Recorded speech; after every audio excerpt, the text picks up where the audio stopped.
at the same time, you don't want to be copying what other people are doing, so always try and find a way. Welcome back to the channel. Guys, look, I know that you clicked on this so you can start hearing and learning from Jonty. Before we do that, I do have some business to cover with you. If this is the first of these that you're watching and you're not yet a Matt attacker, what are you doing? Hit the subscribe button down below. Remember, new videos with dope guests like Jonty will be every single Monday, Wednesday, and Friday. So be sure to subscribe and hit the notification bell.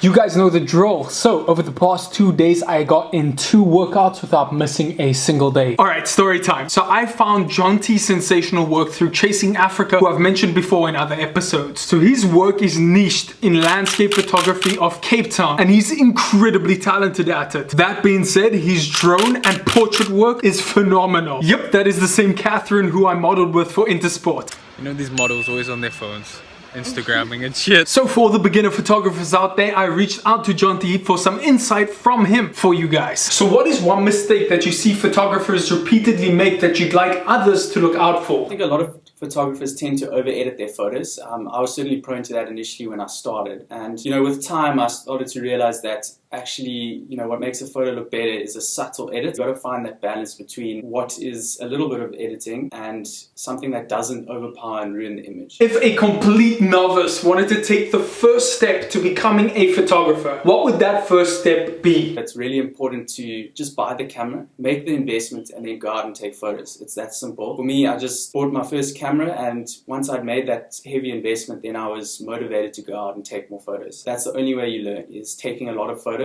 and getting out there and exploring. What is one aspect that goes into aerial photography that most people don't realize? I think for me, what makes a good photo is the edit, and finding unique editing style to that aerial photo takes a lot of time. It certainly took a lot of playing around with the colors and the hues and the editing for a while before I found a certain style that I really enjoy. There's a lot of work that goes into making an aerial photo look great. I think the difference between aerial photography and maybe normal just landscape photography with the camera is that you really have to nail that edit to make it a really exciting image that's really good to look at. I think this is where I can break that rule and say, actually with aerial photography, especially with bird's eye views, you've got to really put a bit of editing into the photo to make it look really good. If a photographer should start doing one thing to improve their career, what would that one thing be? Take some time to look at what other people are doing. For me, it was going on YouTube, looking at other Instagrammers and just seeing how they took photos. At the same time, you don't want to be copying what other people are doing, so always try and find a way to make your pictures a little bit unique, like add your own kind of style to the photos. Think of a different way to take a photo. For me, it was just about looking at the same landscape that I would normally just snap a picture and being like, how can I actually make this a little bit different or make it more exciting? So whether that was taking the photo from a unique perspective lower to the ground, or adding a depth of field, so maybe taking a photo with a plant in the foreground blurred out and then in the background have the landscape image. Just try and be unique, be different.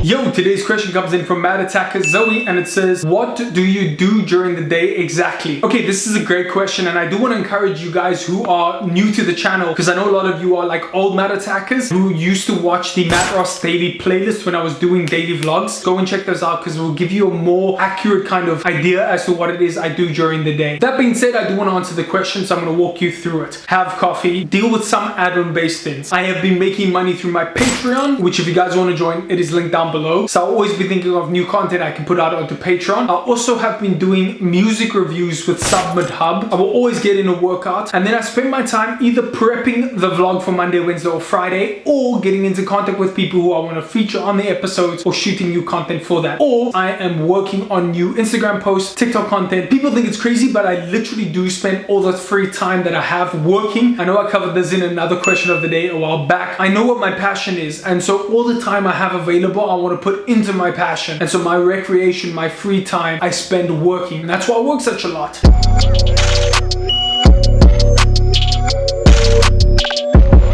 As this episode wraps up, guys, just a big thank you for taking the time out of your day to watch this. Please give it a big old thumbs up, that helps a lot. I will catch each and every one of you beautiful Mad Attackers in the next one. Go hustle, go great, and I'll see you there. Peace. I'll be doing that to make revenue.